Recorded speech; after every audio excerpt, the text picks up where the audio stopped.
we're going to start looking at actually doing the full process here. And what I'm going to give you is kind of a quick rundown, like a 5-minute rundown of what the 4-step process is going to look like here.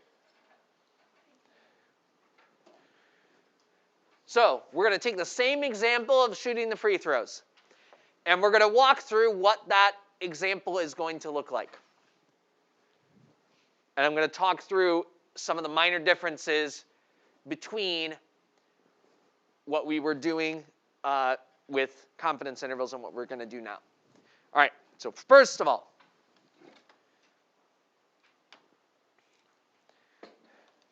step 1, we'd state a null and alternative. And we've already talked about making that null and alternative hypothesis and what we would do. We need to define our variable. We need to define what P is. We did that with confidence intervals too. We said what the parameter was and we defined it. Notice we're using P here, not P hat. We're saying the population proportion, your overall free throw percentage would be 80%. Step 2, we're going to check our conditions. The conditions here are going to be random, normal, and independent. The only difference here in step 2 is that our calculations, all our calculations are going to be, and our distributions are going to be assuming that the null hypothesis is true. So that means that when you check your normal condition of n times p and n times 1 minus p, you are not going to use p hat. You are going to use the assumption that the null hypothesis was true. So in other words, if the null hypothesis were true, how many free throws would we expect to get made versus not made? So we would be checking n times, we're going to call it p naught, and n times 1 minus p naught is at least 10. And they are both at least 10, so the normal condition is met. Random, these are a random sample. Independent, well, this time these outcomes are independent. We can actually just say they're independent because we're not like picking a sample without replacement. Each free throw shot should be independent of each other.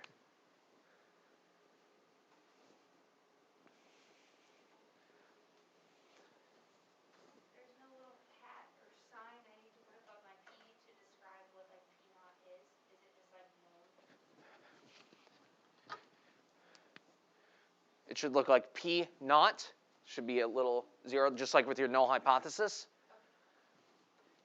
And in this case, assuming the null hypothesis is true, my proportion should be 0.8. It should be P naught. It'll be when in the next couple slides here. All right. Now, again, we're going rapid fire here for the calculations. If the null hypothesis were true, my mean would be 0.8 and my standard deviation would be square root of p times 1 minus p over n. So we are going to do calculations based on that. We're going to say, what is the probability that we're finding a sample that extreme? So what we're going to get is a z-score. And what is z-score? It's value minus mean over standard deviation. The value here would be our 0.64, et cetera, et cetera. Value minus mean over standard deviation. So just watch. Value is our 0.64 that we got from the sample. Minus our mean is what our null hypothesis says the mean is. Standard deviation is what the standard deviation says it is. So we are going to get a z-score, and from there, it would be normal CDF to get your probability. In this case, to get your p-value. And so in this case, the p-value is 0.0023. I'll talk more about the details of the calculations tomorrow. But for right now, know that what we're getting out is a z-score, and from there getting a probability.